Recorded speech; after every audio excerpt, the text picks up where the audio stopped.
Olá, um ótimo dia para todos vocês. Quero pedir a Deus que proteja todos que estão assistindo, os que não estão assistindo também, que você possa ter um dia lindo, maravilhoso, um bom dia de trabalho, que você possa ter um bom dia, enfim, né? Que você possa ter um ótimo dia no geral, no completo. E eu quero deixar aqui mais uma vez uma palavra de Deus para você. Aí você fala assim, mas como você sabe que é uma palavra de Deus? Primeiro porque eu estou lendo a Bíblia e nela está escrito assim, porque Deus opera em mim, tanto o querer quanto o efetuar. Certo? Aquela vontade que está de você de abraçar o seu irmão, aquela vontade de pregar a palavra, aquela vontade de louvar ao Senhor, aquela vontade de cultuar ao Senhor. Essa vontade foi Deus que operou em você, foi Deus que colocou em você. E Deus opera em nós tanto o querer quanto o efetuar. Sem Deus nada você consegue fazer. Amém? A palavra se encontra no livro de João, no Evangelho de João, capítulo 14. Jesus vai dizer assim: não se turbe o vosso coração, credes em Deus, crede também em mim.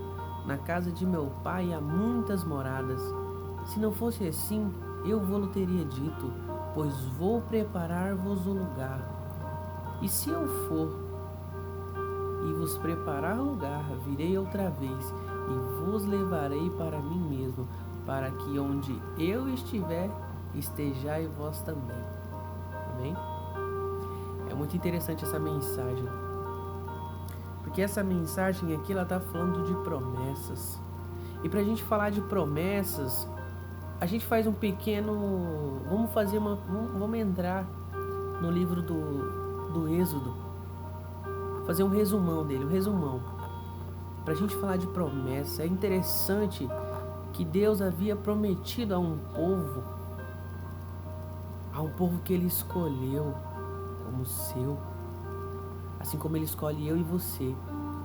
O povo de Deus estava sofrendo no Egito, estava vivendo como escravo, estava vivendo de uma forma absurda, tendo que trabalhar, eles eram castigados e o povo estava sofrendo. Então esse povo decide clamar a Deus, esse povo decide clamar o nome de Deus. E Deus, Ele não suporta um coração contrito e aquebrantado. Então Deus levanta um homem por nome de Moisés para que tire aquele povo do Egito, daquele sofrimento. Então começa o plano de Deus ali naquele momento de tirar o povo do Egito. Ele levanta esse homem com o nome de Moisés. Moisés conversa com Faraó. Nesse período vem as pragas no Egito, até que Faraó decide libertar o povo de Deus. É um plano de Deus para a minha vida e para a sua. Eu não sei o que está preso na sua vida, eu não sei ao que você está preso, mas Deus, Ele quer te libertar. Mas precisa que você clame a Ele. Ele quer ouvir a sua voz. Ele sabe muito bem o que você precisa, mas Ele quer ouvir você falar com Ele. Essa intimidade com Deus a gente tinha perdido há muito tempo atrás, mas hoje a gente recuperou essa intimidade. Hoje você tem esse livre acesso ao Pai através do Espírito Santo.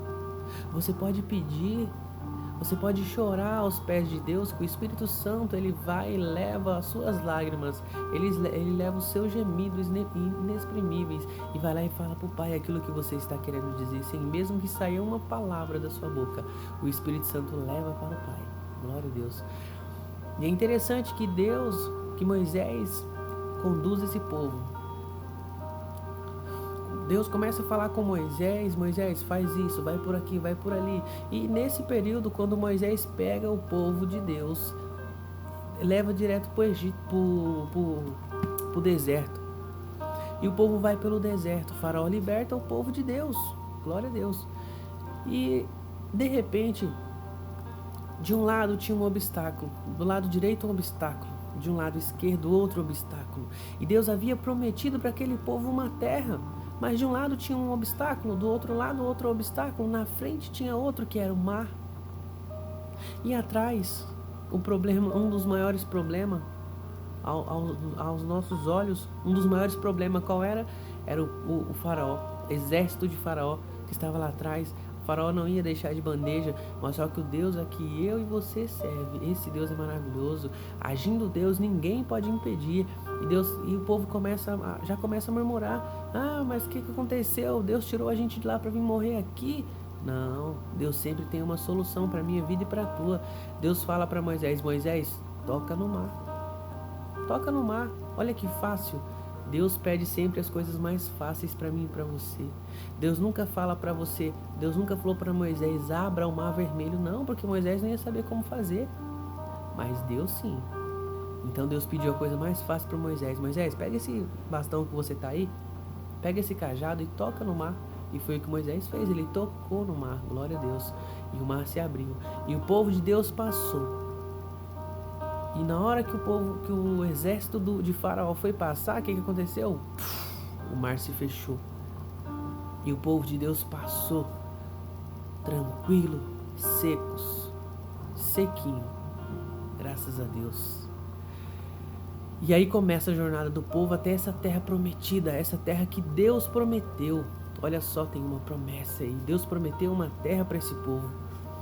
Mas só que é interessante que já teve as 10 pragas. Deus fez muita coisa no percurso desse povo. Durante o dia tinha uma nuvem que protegia eles. Eles não eram queimados do sol no deserto. Imagina, no deserto, que é um sol escaldante, esse povo tinha uma nuvem que cobria eles, para que eles não fossem queimados pelo sol do deserto.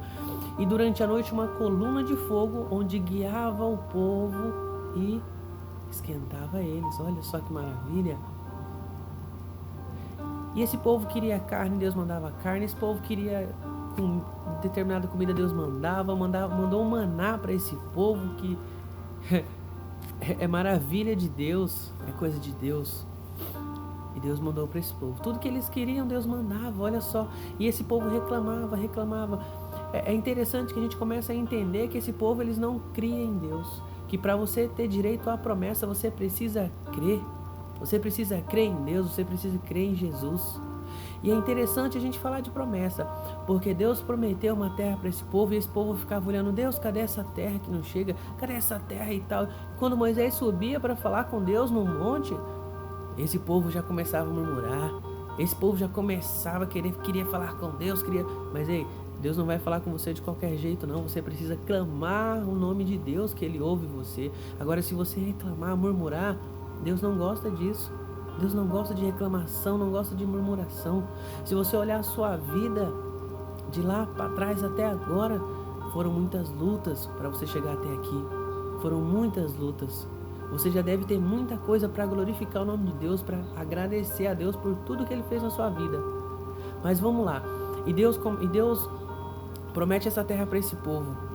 E é interessante que muitas coisas acontecem e eles não creem em Deus. Moisés sobe no monte para falar com Deus, eles começam a reclamar e eles ainda fazem um bezerro de ouro para eles poderem adorar. Muitas vezes nós queremos...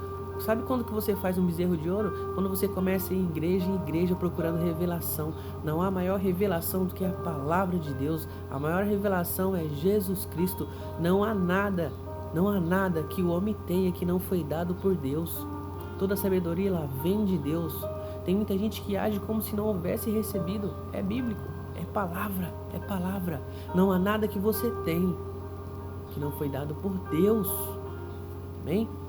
E o interessante para falar de promessa, e usando esse povo de Êxodo, porque eles tiveram uma promessa. E Deus deu a promessa para eles. Deus colocou eles na terra prometida, que é Canaã. Mas só que o interessante é que muitas pessoas não entraram nessa terra. Por que não entraram? Porque reclamaram contra Deus.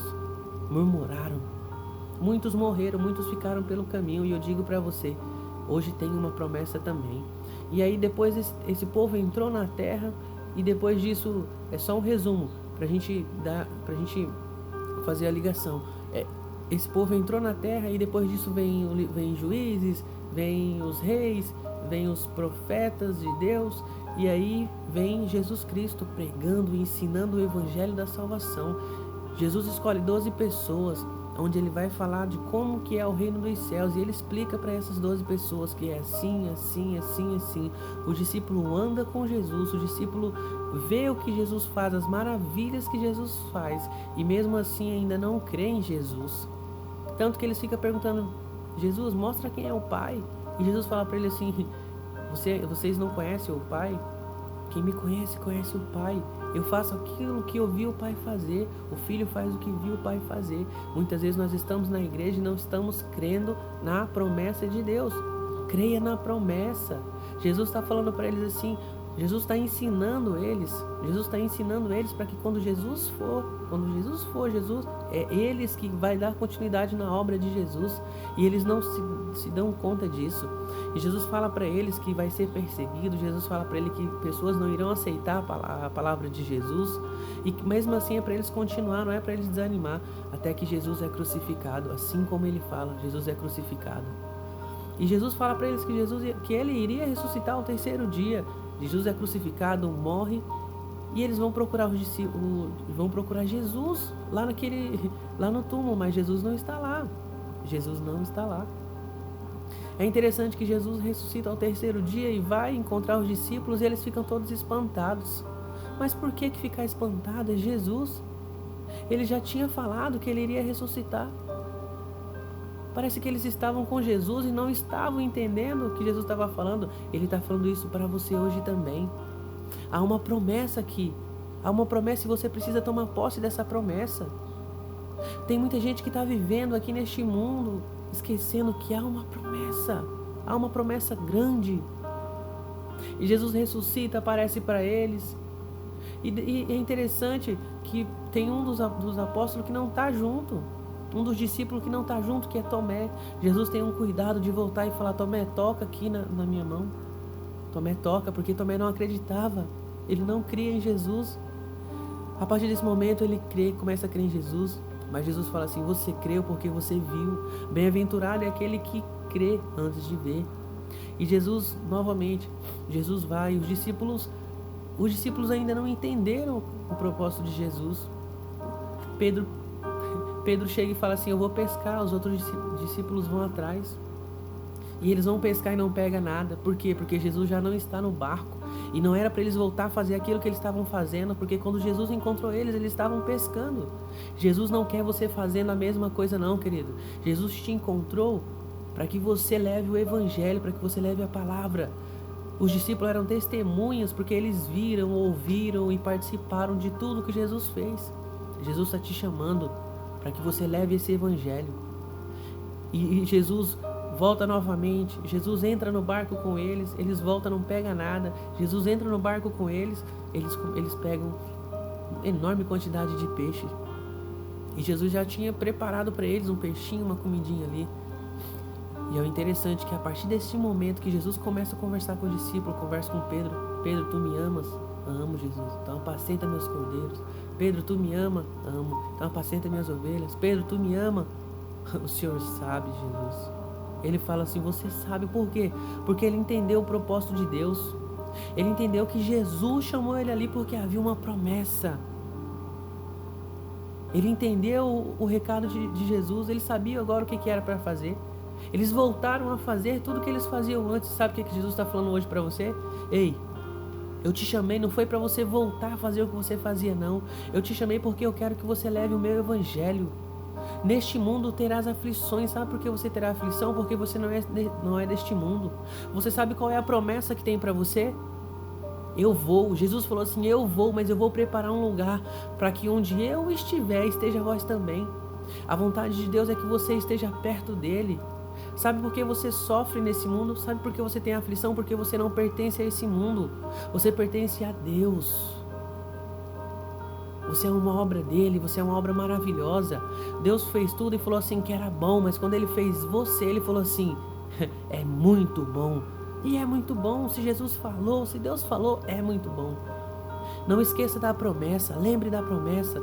Muitos estão vivendo neste mundo, estão aflitos, com o coração aflito, porque acham que só tem essa vida para viver. Não, querido, não tem só essa vida não. creia na promessa. Há uma promessa aí. Você não vai ficar nesse mundo para sempre. Então, enquanto você ficar, viva o melhor desse mundo e leve o evangelho da salvação. Aceite o nome do Senhor Jesus e viva o melhor que Ele tem para mim e para você. Beleza? Que essa palavra crave no seu coração e que você nunca esqueça da promessa de Jesus.